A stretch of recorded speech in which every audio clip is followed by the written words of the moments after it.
আল্লাহ আমা কুরআন বাণী তিনে মজান জমা সোনা যেমন রূপা তেমন ফটরি কুদ হয়া সোনা যেমন রূপা তেমন ফটরি কুদ হয়া আল্লাহ আমা কুরআন বাণী তিনে মজান জমা সোনা যেমন রূপা তেমন ফটরি কুদ হয়া সোনা যেমন রূপা তেমন ফটরি কুদ হয়া আল্লাহ তোমার কুরআন বাণী শুনতে লাগে মধু সোনা যেমন রূপা তেমন বাক্স ভরা থাকে সোনা যেমন রূপা তেমন বাক্স ভরা থাকে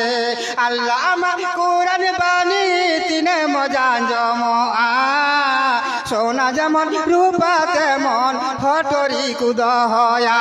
সোনা যেমন রূপা তেমন ফটরি কুদ হয়া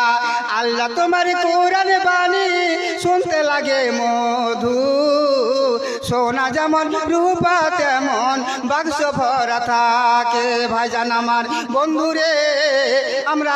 মানুষের ভাষা আমরা মানুষে বুঝতে পারি না কিন্তু ভাইজান এমন একটা নবী পৃথিবীতে আল্লাহ পাক পাঠিয়েছিলেন সারা পিপিলিকার ভাষা তিনি জানতেন জোরে বলুন সুবহানাল্লাহ।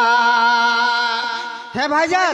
আমরা মানুষের ভাষা মানুষে বুঝতে পারি না কিন্তু আল্লাহ পাক এমন একটা নবী পৃথিবীতে পাঠিয়েছিলেন সেই সমস্ত পিপিলিকার ভাষা তিনি জানতেন। ভাইজান আমার একটু আপনাদেরকে অনুরোধ করব আপনারা ওই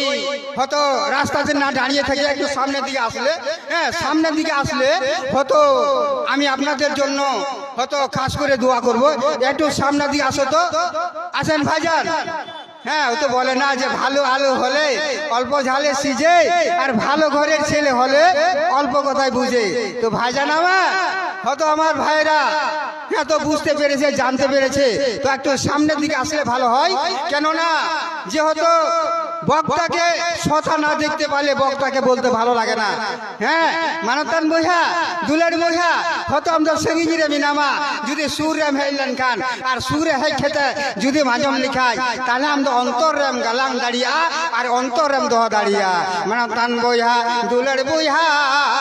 নোয়া দ হুইউক না পবিত্র জায়গা নোয়া দ হুইউক না পবিত্র জায়গা নোয়া পবিত্র জায়গা রে যদি আমি হেলেন খান আর যদি নোয়া পবিত্র কথা যদি মাজম লেখায় তাহলে তো আমদম মানওয়াইনা মানওয়াইনা মানেওয়াইনা। 1 মণ ধান